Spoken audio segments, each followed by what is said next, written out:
From KATU News, this is breaking news. Good evening and thanks for joining us for KATU News at 11. We do begin with breaking news tonight. Just the last hour, the Pierce County Sheriff's Office confirmed a double homicide suspect out of Washington was tracked down on the Oregon coast and killed. Officials named Hayes McLeod as a person of interest in two killings, one in Puyallup and one in Tacoma.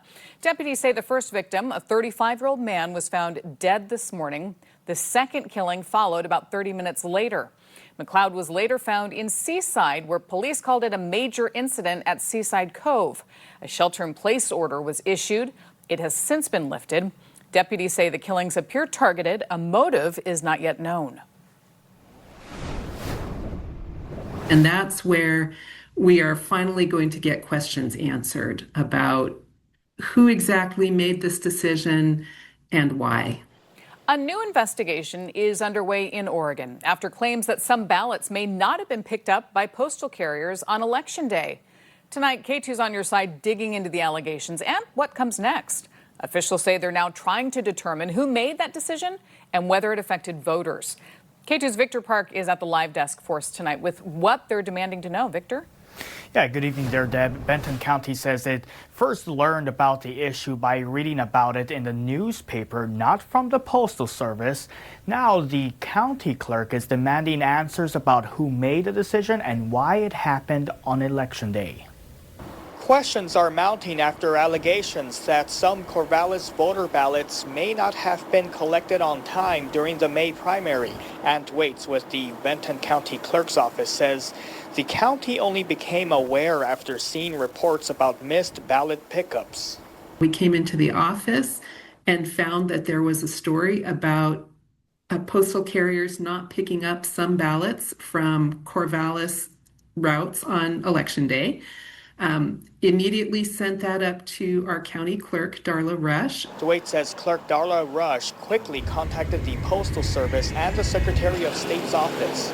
So the thing that she really wants to know now from the local postmaster is who gave that order and why it was given and why those specific routes. According to the Corvallis Gazette-Times, a local letter carriers union leader says some workers were instructed to focus on package deliveries instead of regular mail that day, leaving some outgoing ballots behind.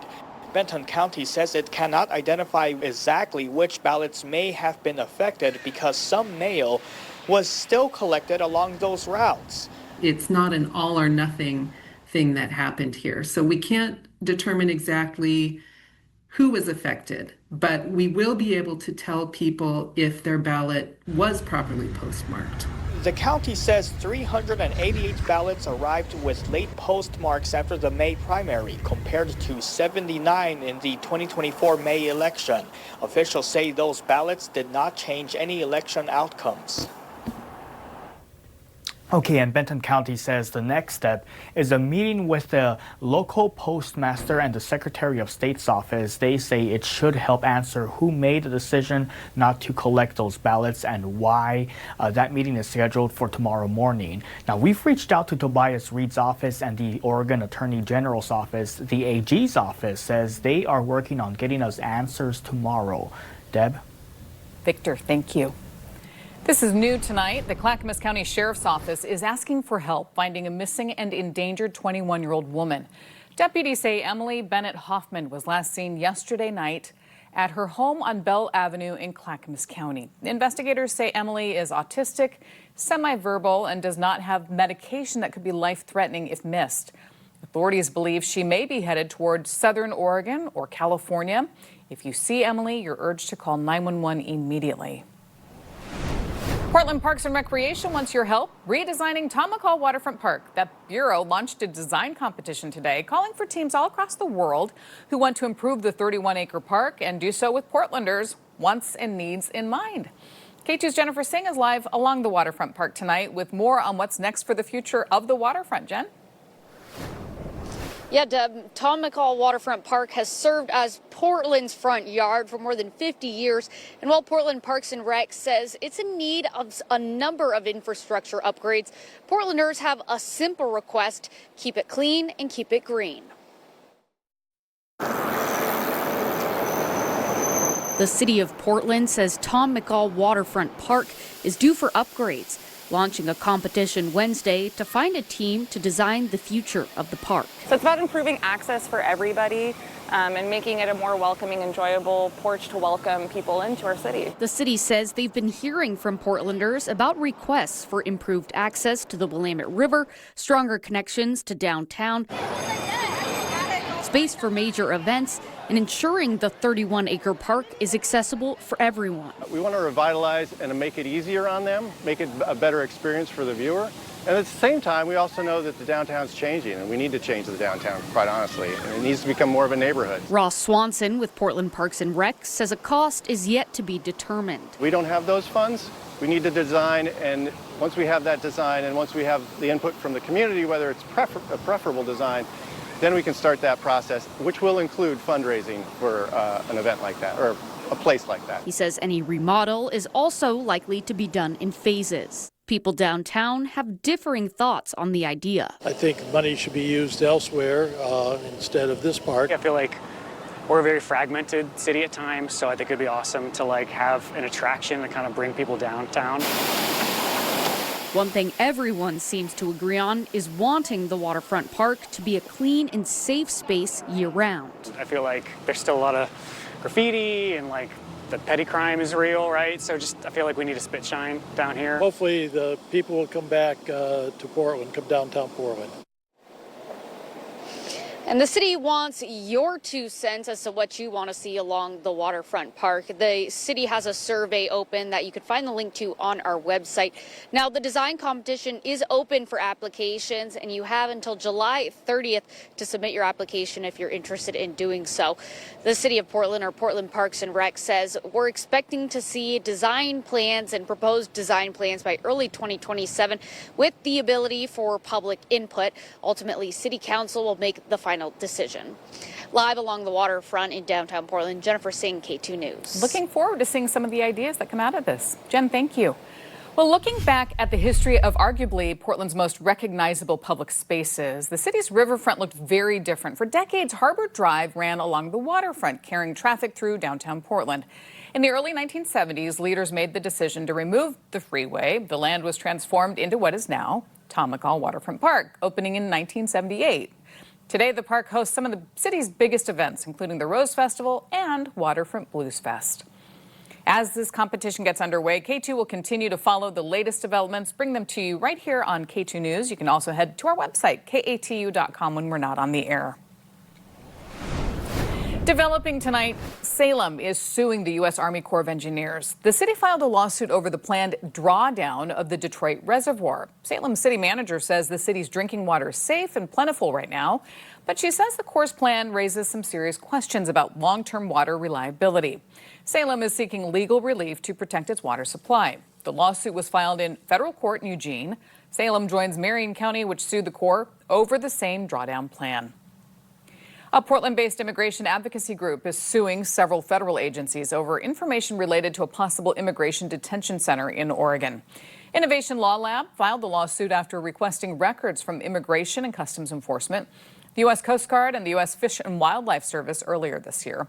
Now, the nonprofit says it sought information through the Freedom of Information Act amid reports that ICE was exploring possible detention sites in Oregon, including Portland and Newport. According to the lawsuit, the group requested the expedited response, but that request was denied. We're going to court to ask them, what are you planning for immigration detention in Oregon? Under the law, once they don't reply by the deadline, you can go to court and demand that information. What we're hoping to gain is information and transparency about what ICE is planning in Oregon so that ultimately we can mobilize to stop them. The lawsuit asks a federal judge to order the agencies to release the requested records. The group argues the agencies have exceeded federal deadlines for responding to public records requests.